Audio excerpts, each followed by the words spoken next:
Que el Señor les bendiga, queridos hermanos, queridos amigos, esta nueva oportunidad que Dios nos da para poder estar juntos, reunidos a través de este medio, para tener este culto, esta reunión donde vamos a alabar a Dios, a darle gracias por todas las misericordias y bondades que el Señor tiene para con nuestra vida.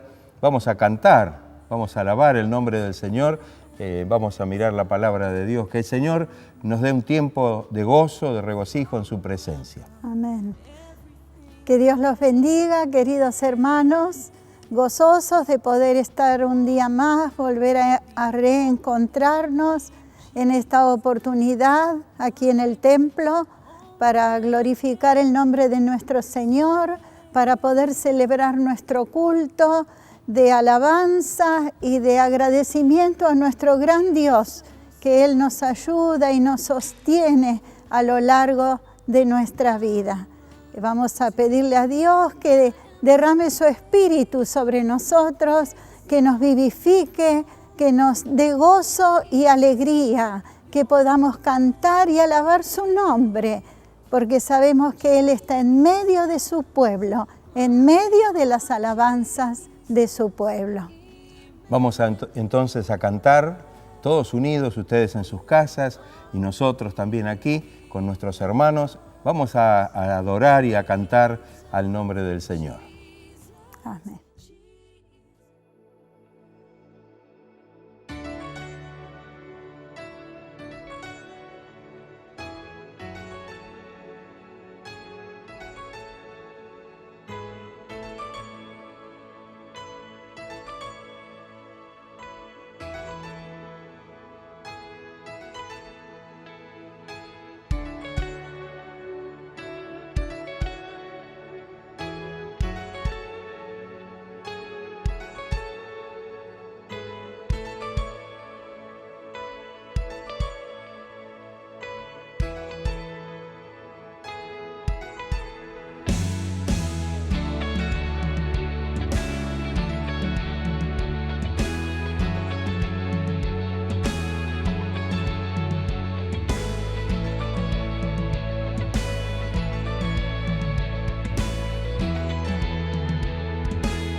Jesucristo, bienvenido a este lugar. Padre omnipotente, de gracia y amor, bienvenido a este lugar.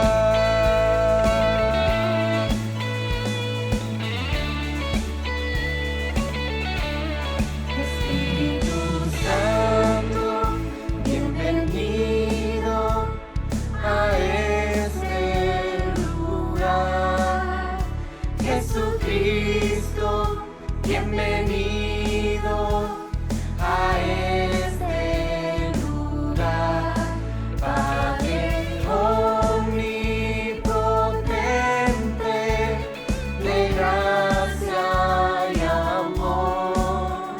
Bienvenido a este lugar.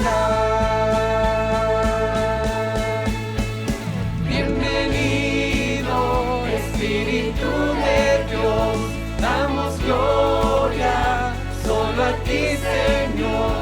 Bienvenido, Espíritu de Dios, hoy rendimos coronas a tus pies. Bienvenido, Espíritu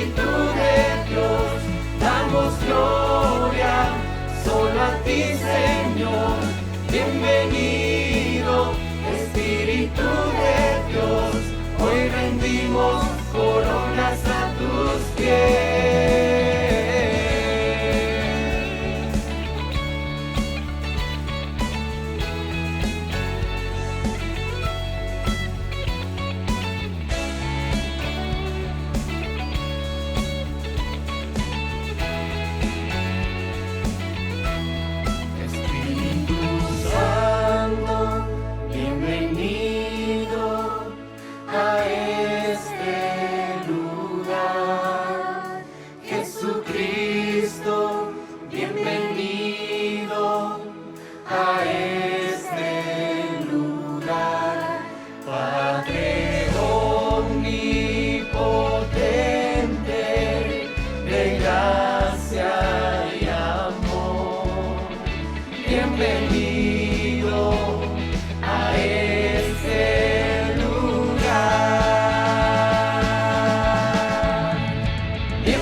Espíritu de Dios, hoy rendimos coronas a tus pies.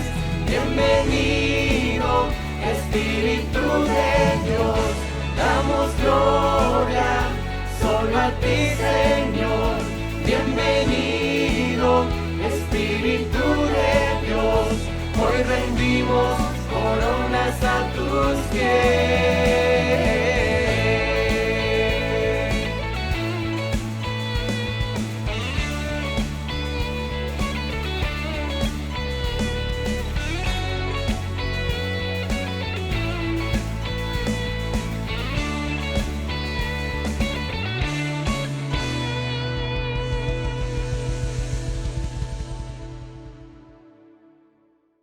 Vamos a abrir nuestras Biblias en el último libro de la Biblia, en el libro de Apocalipsis, en el capítulo 3, los versículos del 7 hasta el 13, el mensaje a Filadelfia. Escribe al ángel de la iglesia en Filadelfia, esto dice el santo, el verdadero, el que tiene la llave de David, el que abre y ninguno cierra, y cierra y ninguno abre. Yo conozco tus obras, he aquí, he puesto delante de ti una puerta abierta, la cual nadie puede cerrar, porque aunque tienes poca fuerza, has guardado mi palabra y no has negado mi nombre. He aquí yo entrego de la sinagoga de Satanás a los que se dicen ser judíos y no lo son, sino que mienten. He aquí yo haré que vengan y se postren a tus pies y reconozcan que yo te he amado. Por cuanto has guardado la palabra de mi paciencia, yo también te guardaré de la hora de la prueba que ha de venir sobre el mundo entero, para probar a los que moran sobre la tierra. He aquí yo vengo pronto, retén lo que tienes, para que ninguno tome tu corona. Al que venciere yo lo haré columna en el templo de mi Dios, y nunca más saldrá de allí. Y escribiré sobre él el nombre de mi Dios y el nombre de la ciudad de mi Dios, la nueva Jerusalén, la cual desciende del cielo de mi Dios, y mi nombre nuevo.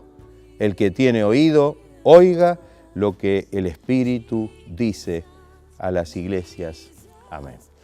Qué importante este pasaje, como evidentemente todos los mensajes enviados a aquellas 7 iglesias de Asia Menor, la importancia de esos mensajes que fueron, lógicamente, para las iglesias de ese tiempo, pero también para las iglesias de todos los tiempos, inclusive para la iglesia de este tiempo también.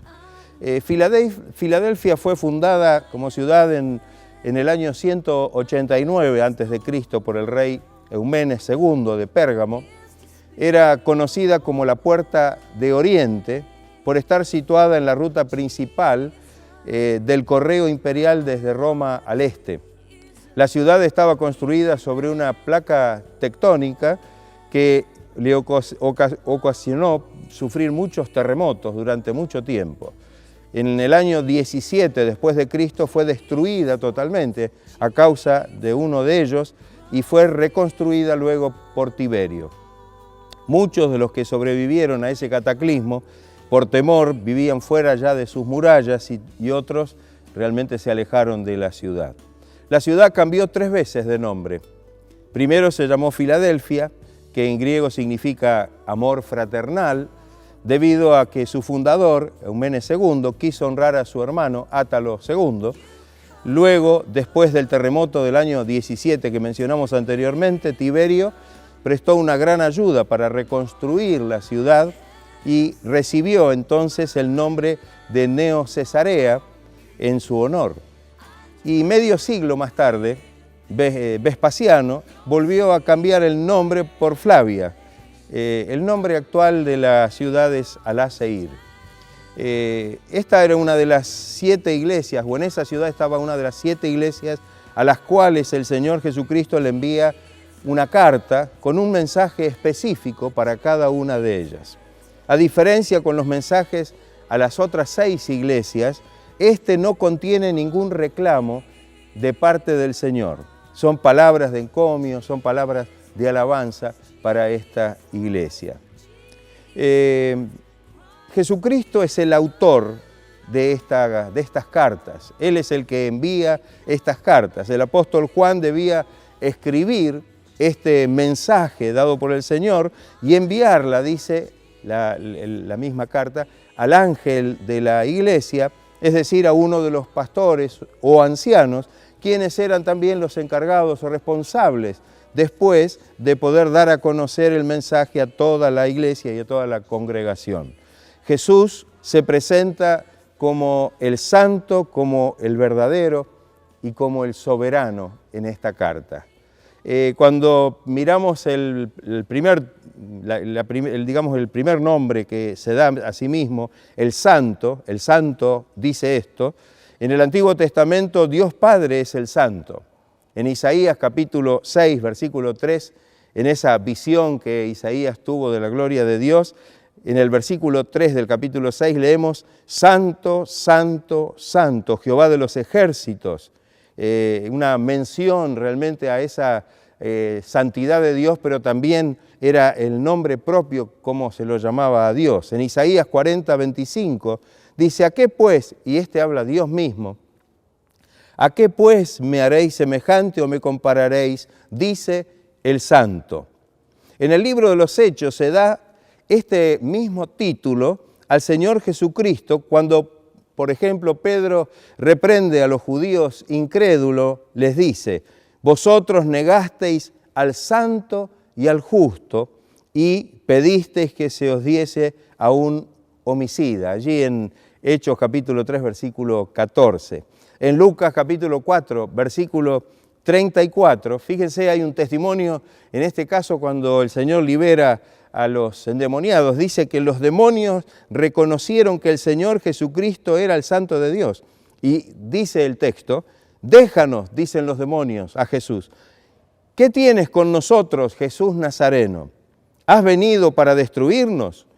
Yo te conozco quién eres, el Santo de Dios. Aún hasta los demonios creían y daban testimonio de que Jesucristo era el Santo de Dios.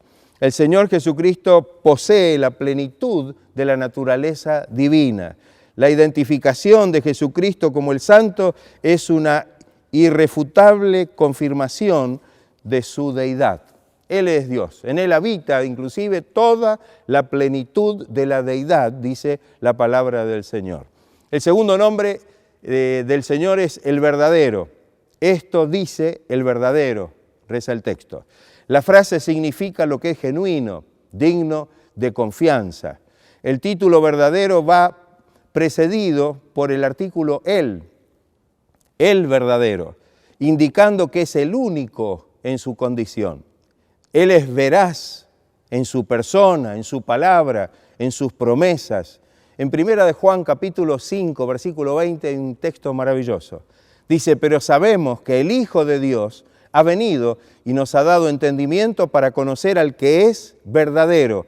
Y estamos en el verdadero, en su Hijo Jesucristo, Este es el verdadero Dios y la vida eterna. Qué manifestación más hermosa y ajustada justamente a la forma en que el Señor se presentó a esta iglesia. El otro nombre es el soberano, el que tiene la llave de David, el que abre y ninguno cierra. La llave en la cultura hebrea era símbolo de autoridad. David en la historia hebrea es símbolo del Mesías que viene a reinar. Dios le permitió a David que de su linaje, le prometió esto, de su linaje levantaría un rey que gobernaría al mundo para siempre. En Mateo 1:1, en el primer versículo del primer capítulo del libro de Mateo, dice, el libro de la genealogía de Jesucristo, hijo de David. Amén. Hay una mención aquí como hijo de David. Y en Lucas 1:32 se le promete a María, dice el texto, el Señor Dios le dará el trono de David, su padre, hablando acerca de Jesús. En Isaías capítulo 22 y versículo 22, la frase, la llave de la casa de David, se usa para describir a un hombre, a Eliakim, quien como mayordomo del rey Ezequías controlaba el acceso de las personas a la presencia del monarca. Era un hombre íntegro, era un hombre responsable que inspiraba confianza y que inspiraba también respeto. Es acerca de él que Dios dice, pondré la llave de la casa de David sobre su hombro y abrirá y nadie cerrará, cerrará y nadie abrirá. Eso es lo que dice el texto de Isaías. Ahora vemos que en Apocalipsis, en el libro que hemos leído, el mismo Señor Jesucristo usó las palabras de Isaías referidas a Eliakim para referírselas o aplicárselas a sí mismo. Jesús se identifica como el que abre y ninguno cierra, y como el que cierra y ninguno abre, porque Él es Dios, porque Él es Dios. Los religiosos judíos cerraban las puertas y ponían tropiezos para que los gentiles no llegaran realmente a conocer a Dios. Pero Cristo abrió las puertas del reino de los cielos. Nadie podrá cerrar las puertas del reino si el Señor mantiene las puertas abiertas, pero tampoco nadie podrá abrirlas si el Señor las cierra. El Señor dice que la iglesia de Filadelfia tenía poca fuerza, pero las oportunidades de servicio en la extensión del Evangelio no dependen de las pocas fuerzas de la iglesia, sino del poder de nuestro Señor Jesucristo, del poder de su Espíritu obrando en nuestros corazones. Cuando comenzamos a leer el versículo 8, vamos a ver cómo Dios muestra su aprobación a esta iglesia. El Señor, que conoce todas las cosas, el omnisciente, se acerca a través de esta carta al pastor de la iglesia y a la iglesia y le dice, yo conozco tus obras, porque el Señor conoce todas las cosas. Nada hay encubierto, oculto, delante de sus ojos. Él no solo conoce las obras, sino también las intenciones que las impulsan. El santo y el verdadero prueba las obras desde su perspectiva divina. Y esto es algo importante. La mirada de Dios es la mirada del santo, el verdadero, el justo. El Señor menciona tres cosas importantes que vamos a mirar ahora. La iglesia se mostraba como fiel a pesar de las debilidades. El Señor le dijo, aunque tienes poca fuerza. Podemos decir que eran débiles, pero a la vez eran fuertes en el Señor. No conocemos exactamente a qué se refería o cuál era su debilidad. Quizá era una iglesia limitada en cuanto a la cantidad de fieles o tal vez a los recursos que la iglesia poseía o a su influencia dentro del marco social. Pero nada pudo impedir que aquellos creyentes fieles aprovecharan las oportunidades que Dios les dio para servir al Señor y para predicar el Evangelio de la gracia. Como Pablo podrían decir, por lo cual, dice cuando Pablo le escribe a los Corintios en la segunda carta, capítulo 12, versículo 10, por lo cual, por amor de Cristo, me gozo en las debilidades, en afrentas, en necesidades, en persecuciones, en angustias, porque cuando soy débil, entonces soy fuerte. Qué hermosa relación, ¿no? Esta iglesia tenía poca fuerza, tal vez era débil, pero era fuerte. En esa debilidad se gloriaba el Señor y le daba la fuerza para poder estar en pie. El ejemplo de esta iglesia nos enseña que a Dios no lo limitan nuestras incapacidades o restricciones ni nuestras flaquezas. Dios es el Todopoderoso y Él puede tomar nuestra vida llena de debilidades y usarnos para la gloria de su nombre. Era importante que ellos realmente mostraran fidelidad al Señor. La segunda cosa es que fueron fieles a la palabra de Dios. Dice, has guardado mi palabra. Qué importante que Dios le diga esta palabra de encomio, de alabanza. Habían atesorado la palabra de Dios y la estaban poniendo por obra. Tal vez eran pocos, pero eran obedientes a la palabra del Señor. Por lo cual dice, el próximo versículo 9, de una manera muy concreta, que la iglesia fue presionada por los fanáticos judaizantes de ese tiempo para que negaran la fe y que negaran el nombre de Jesucristo. Ellos no negaron ni la fe, ni diluyeron tampoco el mensaje del Señor para ser aceptados por aquellos que se oponían al Evangelio. Qué importante ejemplo para nosotros. Muchas veces hoy de alguna manera se diluye el mensaje porque no queremos que a lo mejor se sientan ofendidos otros, pero creo que el Señor quiere que nosotros anunciemos y prediquemos la palabra y el Evangelio como el Señor lo revela en su bendita palabra. Qué importante para nosotros que podamos tener este valor en este tiempo. Cuando la iglesia comenzó a tener la persecución en el principio, los cristianos se unieron y pidieron valor al Señor. Había amenazas, había riesgos, hasta de muerte. Sin embargo, ellos oraron pidiendo que Dios les diera valor para seguir anunciando el mensaje del Evangelio. Hay tal vez una anécdota sobre Martín Lutero que quisiera compartirla porque la leí y me pareció interesante. Cuando Martín Lutero fue llamado a retractarse de su fe en el juicio ante la Dieta de Worms, él dijo, a menos que no esté convencido mediante el testimonio de las Escrituras o por razones evidentes, me mantengo firme en las Escrituras a las que he adoptado como mi guía. Hablaba de la palabra de Dios. Mi conciencia es prisionera de la palabra de Dios y no puedo ni quiero revocar nada, asumiendo que no es seguro actuar contra la conciencia. Que Dios me ayude.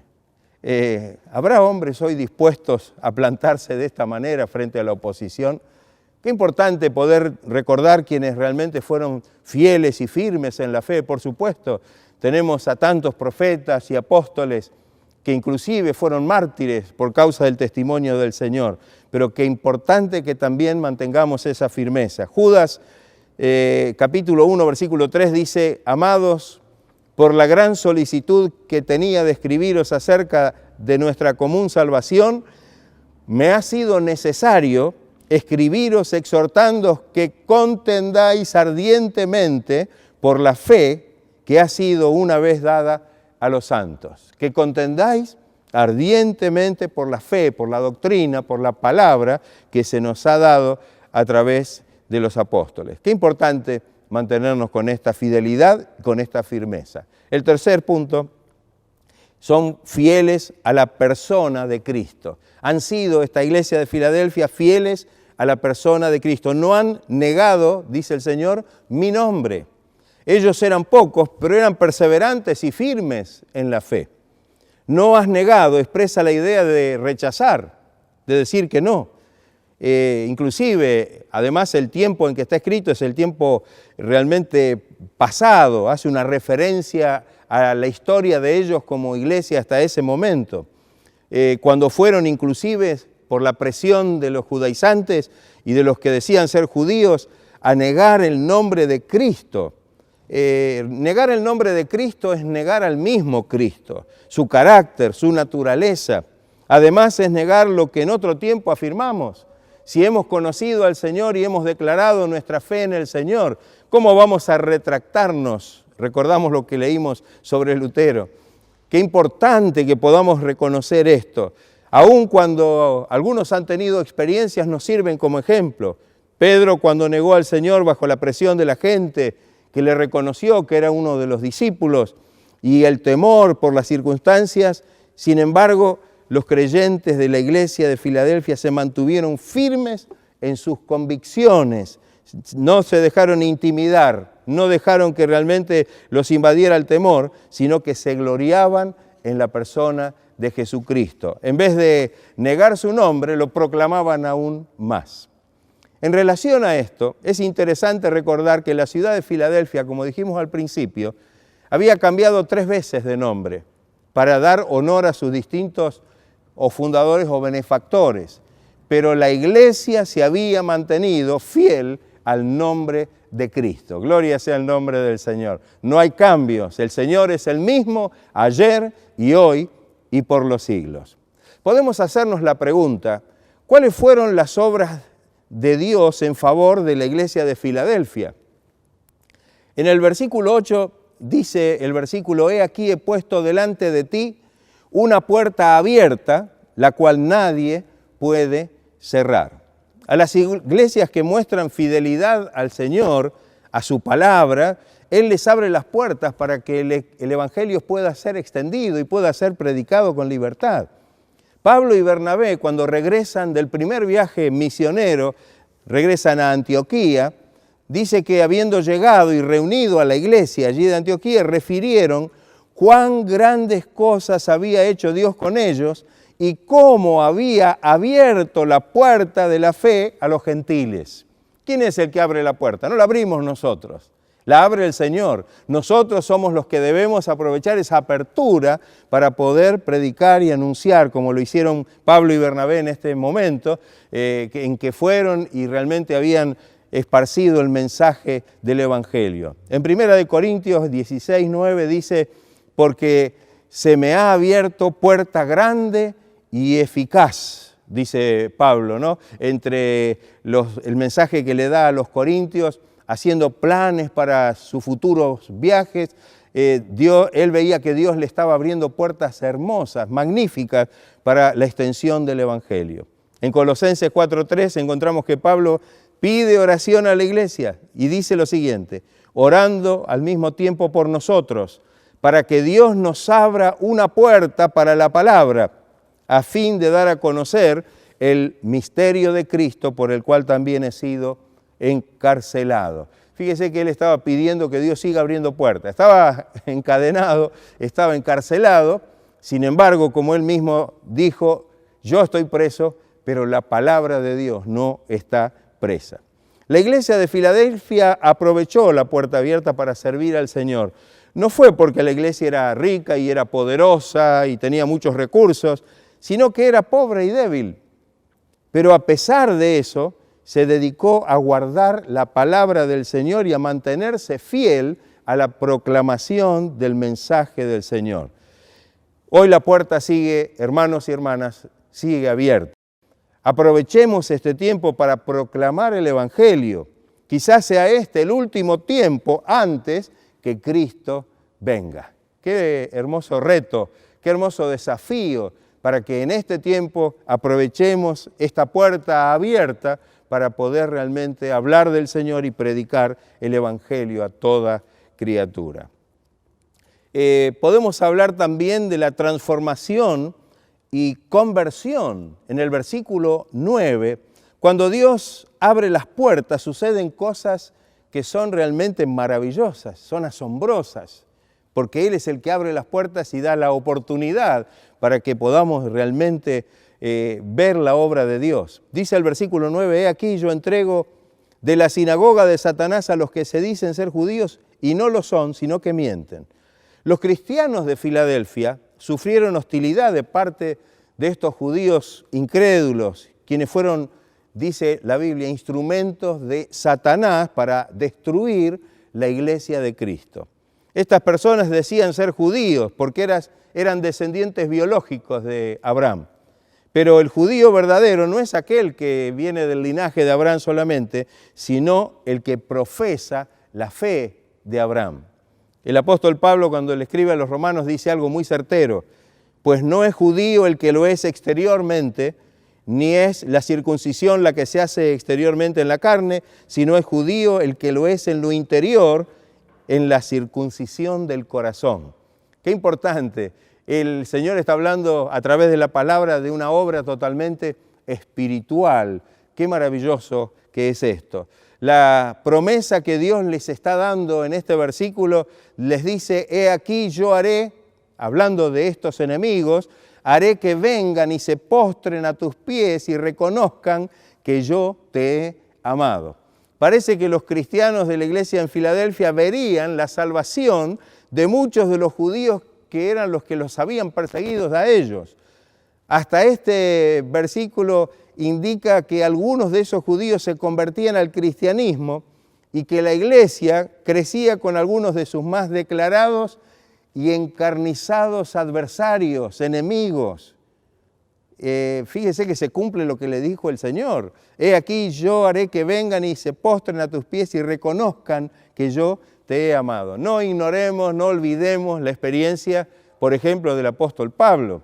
Él fue un perseguidor de la iglesia, fue un judío, fue un doctor de la ley, perseguidor de la iglesia, y sin embargo, el Señor lo tocó con su gracia, se convirtió y ahora de perseguidor de la iglesia se convirtió en un apóstol del Señor y un fundador de iglesias para la gloria de Dios. Qué impactante es ver cómo una persona tan acérrimamente enemiga del pueblo de Dios y de Jesucristo mismo, ahora convertido al Señor, es un instrumento de bendición para la gloria de su nombre. El mismo Pablo dice: habiendo yo sido antes blasfemo, perseguidor e injuriador, mas fui recibido a misericordia, porque lo hice por ignorancia, en incredulidad. Qué importante que podamos ver la promesa que le está haciendo el Señor a la iglesia, y no solamente a aquella iglesia con relación a los judíos, sino que se le está haciendo a la iglesia de hoy en relación con toda la presión o lo que pueda venir de afuera. La tercera cosa es la preservación. Dice el versículo 10, por cuanto has guardado la palabra de mi paciencia, yo también te guardaré de la hora de la prueba que ha de venir sobre el mundo entero para probar a los que moran sobre la tierra. El Señor promete que los creyentes serán guardados del tiempo de prueba que ha de venir sobre el mundo. La frase que ha de venir sobre el mundo va más allá de las persecuciones que tuvo que sufrir la iglesia de Filadelfia. Más bien habla del período de tribulación durante el cual el mundo será probado. Esta hora de la prueba que ha de venir sobre el mundo está anunciada como, en el Antiguo Testamento, como el día de Jehová.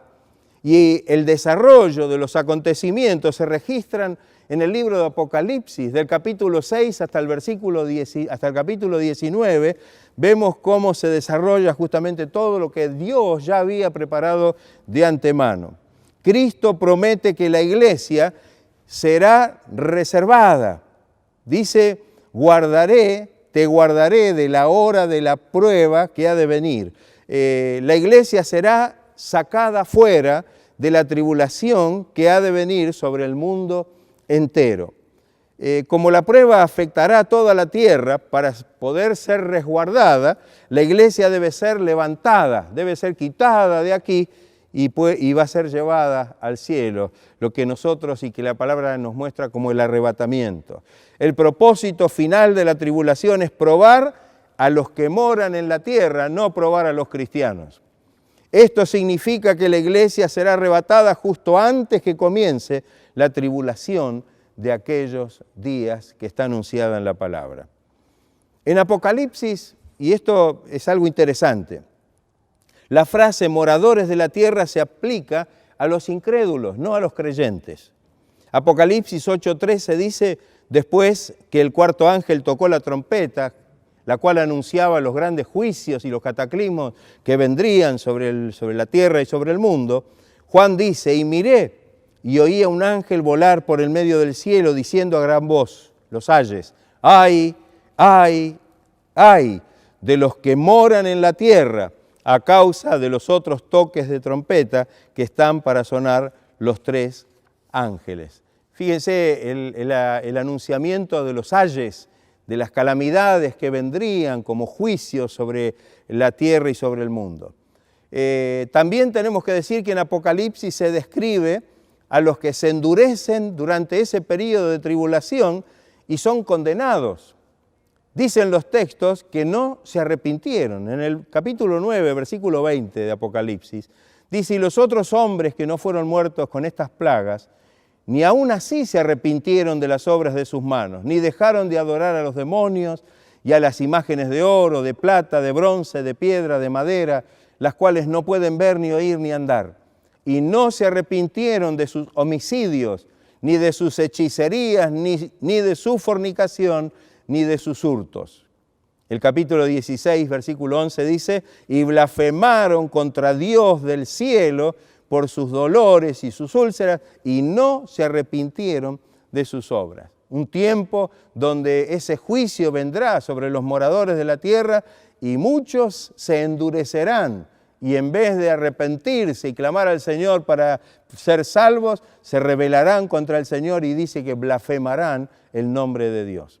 También en el libro de Apocalipsis se describe a los que sí se arrepienten durante la tribulación y tienen la oportunidad de recibir la salvación. Quisiera leer el capítulo 7, son 3, 4 versículos del capítulo 7, del versículo 9 y versículos salteados al 14. Después de esto miré, dice Juan, y he aquí una gran multitud, la cual nadie podía contar, de todas naciones y tribus y pueblos y lenguas, que estaban delante del trono y en la presencia del Cordero, vestidos de ropas blancas y con palmas en las manos, y cantaban a gran voz diciendo: la salvación pertenece a nuestro Dios, que está sentado en el trono y al Cordero. Entonces uno de los ancianos habló diciéndome: estos que están vestidos de ropas blancas, ¿quiénes son? ¿Y de dónde han venido? Y yo le dije: Señor, tú lo sabes. Y él me dijo: estos son los que han salido de la gran tribulación y han lavado sus ropas y las han emblanquecido en la sangre del Cordero. En cuanto al propósito de esta prueba, era probar a los que moran sobre la tierra. Los habitantes de este mundo tendrán una oportunidad para demostrar cuál era su posición y cuál será su posición frente a Cristo, frente al Hijo de Dios. Qué importante. El creyente y el cristiano está esperando la venida de Cristo, porque el Señor lo levantará, nos librará de la hora de prueba que vendrá, del tiempo de la gran tribulación, y estaremos gozando la bendición de Dios y volviendo en su segunda venida. La advertencia que el Señor les da, dice en el versículo 11, he aquí yo vengo pronto. La frase vengo pronto es la venida de Cristo para librar a su iglesia y llevarla con Él. Está describiendo justamente ese hecho que de inmediato dará lugar a la tribulación, el tiempo de prueba que vendrá sobre el mundo entero. La iglesia debe recordar que Jesús viene pronto y debe estar preparada para recibirlo, para ese día de su venida. La expresión pronto significa que será repentino, será sin esperarse, es decir, no necesariamente inmediato. No es que estamos diciendo viene mañana, no sabemos el día ni la hora, pero sí sabemos que el Señor viene pronto y en el momento que menos pensemos, aparecerá el Señor en las nubes para buscar a su pueblo. Con voz de mando, con voz de arcángel, con trompeta de Dios descenderá del cielo y allí el Señor levantará a su pueblo, a su iglesia.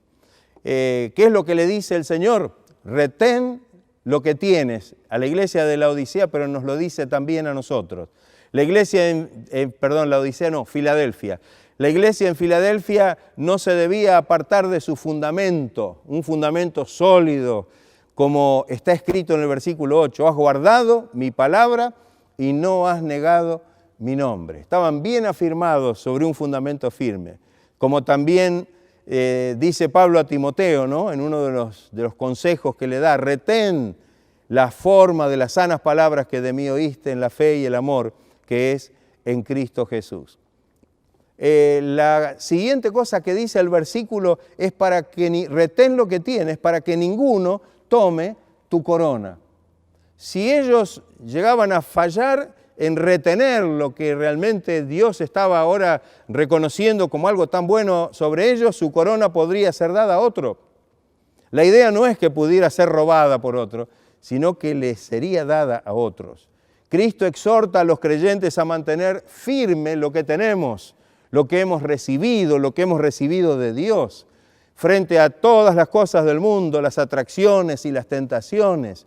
En realidad, lo que Dios nos ha dado ahora, si lo conservamos con fidelidad en nuestra vida, es lo que constituye nuestra corona en el futuro. El Señor nos dará una corona maravillosa, que será una corona de victoria, una corona de gloria. La recompensa. Hay 4 bendiciones que se mencionan en este breve pasaje. La primera dice, yo lo haré columna en el templo de mi Dios.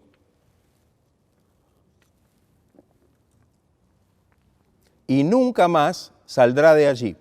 La frase yo lo haré hace referencia a la gracia de Dios. Esto es Dios el que lo concede, esto es Dios el que lo hace. El templo fue y será el lugar donde se encuentra la presencia de Dios, donde se manifestaba la presencia de Dios y donde se manifiesta la presencia de Dios. La preposición en sugiere un lugar dentro del templo. Lo haré una columna en el templo de Dios. El sustantivo columna sugiere estabilidad y permanencia. Un mueble del templo puede ser removido, podemos ponerlo en un lugar y en otro, pero la columna no se mueve. La columna está firme en un lugar. Esto significa que el creyente tendrá un lugar estable y seguro en el templo de Dios, en el templo celestial.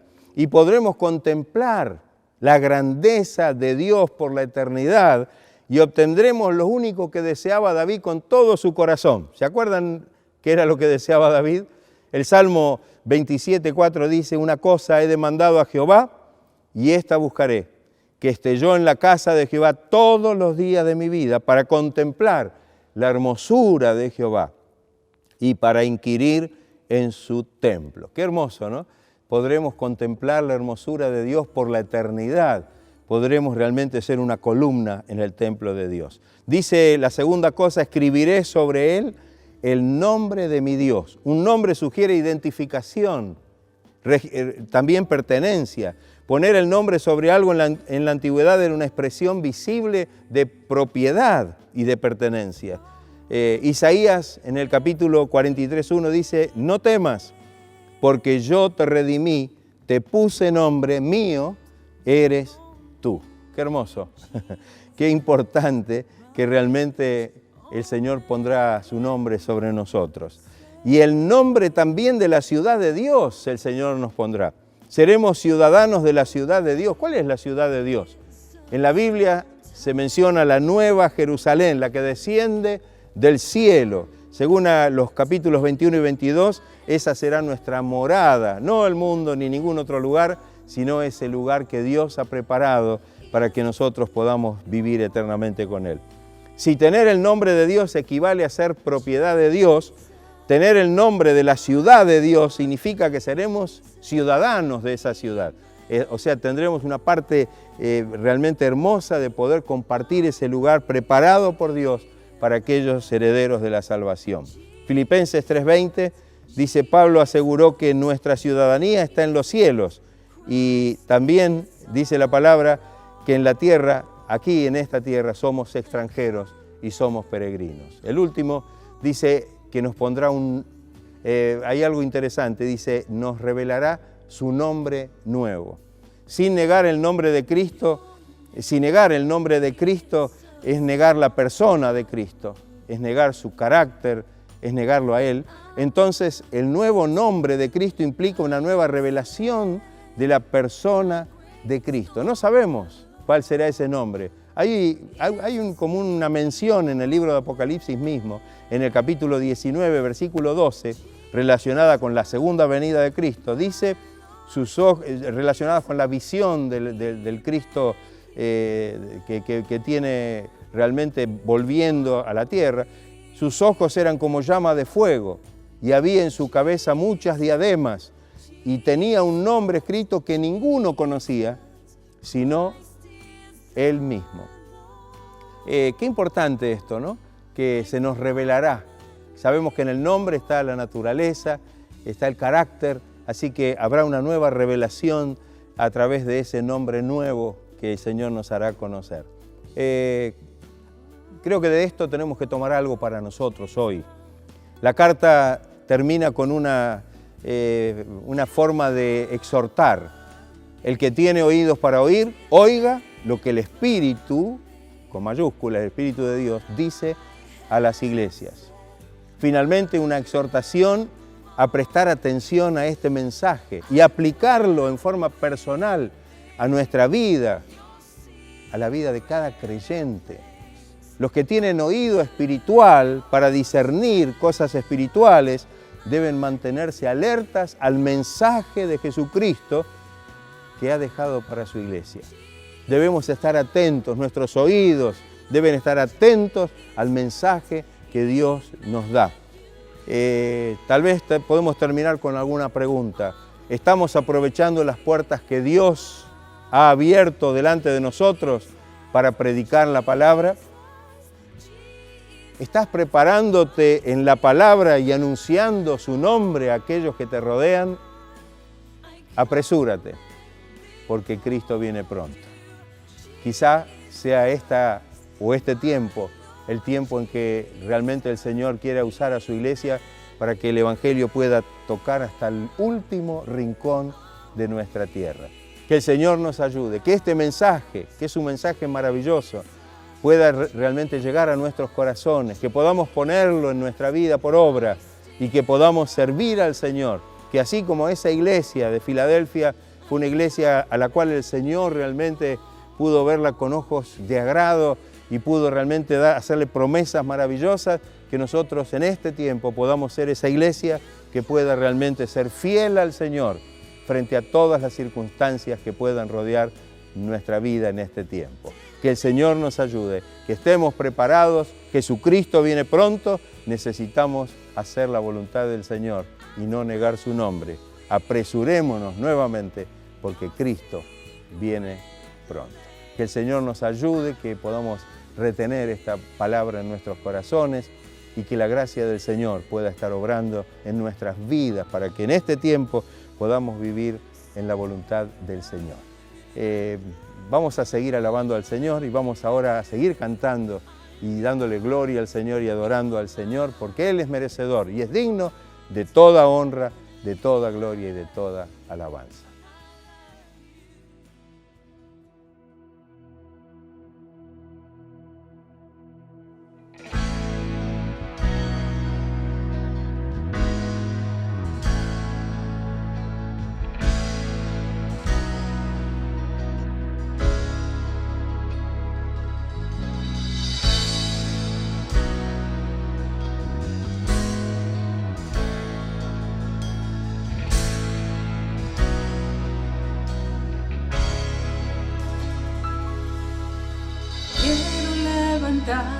A ti mis manos,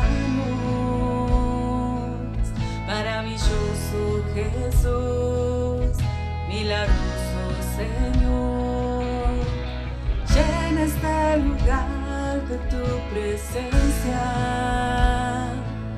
y haz descender tu poder a los que estamos aquí. Creo en ti,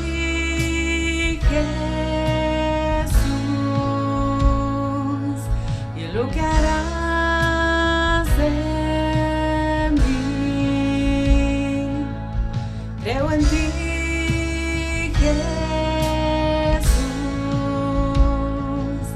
y en lo que harás en mí, en mí.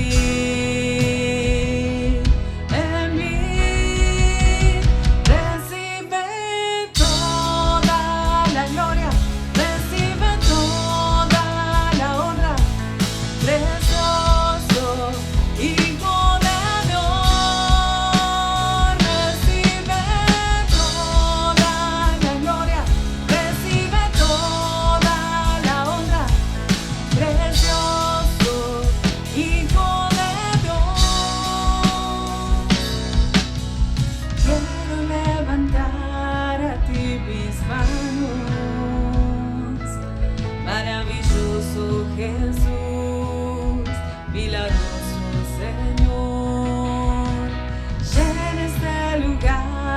tu presencia y haz descender tu poder a los que estamos aquí. Creo en ti, Jesús, y en lo que harás en mí. Creo en ti, Jesús, y en lo que harás en mí, en mí.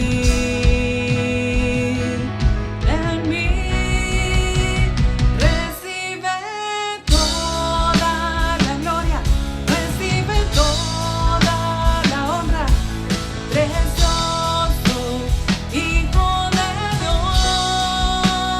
Recibe toda la gloria, recibe toda la honra, precioso Hijo de Dios.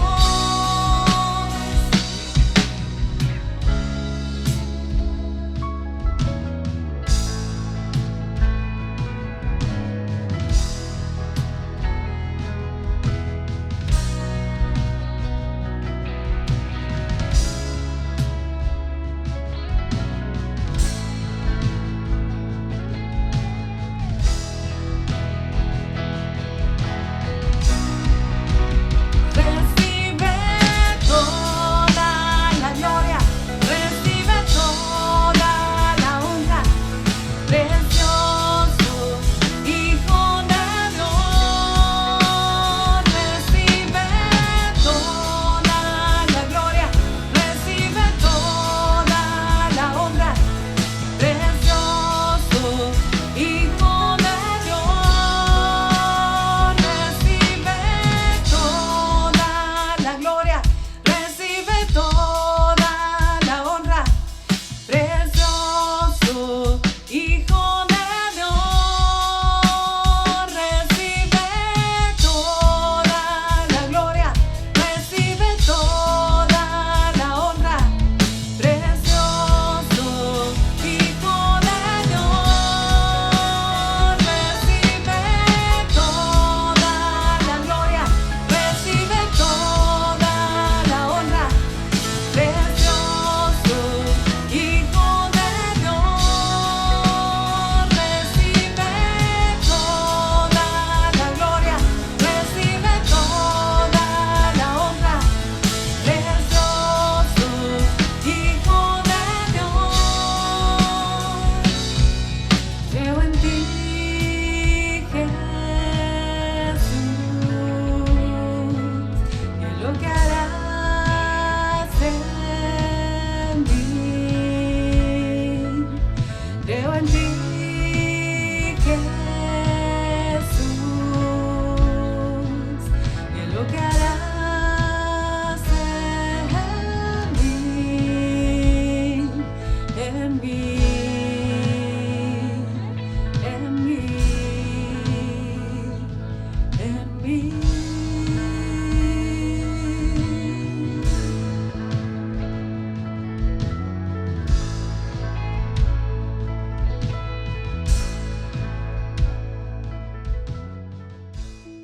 Aquí estamos, hermanos, después de haber podido gozarnos en la presencia del Señor.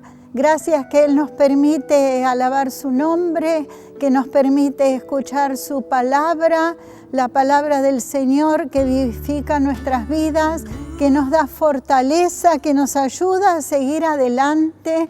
Y gracias a Dios por todo lo que nos permite hacer en este tiempo, que si bien es un tiempo distinto, muy especial y muy difícil también, pero Él siempre está al lado nuestro y gracias a Dios por las oportunidades que tenemos de poder reunirnos, de poder hablar de Él, de poder escuchar la palabra, de poder cantar juntos y así esperando que Él vaya arreglando y solucionando todo esto para el momento en que podamos volver a encontrarnos.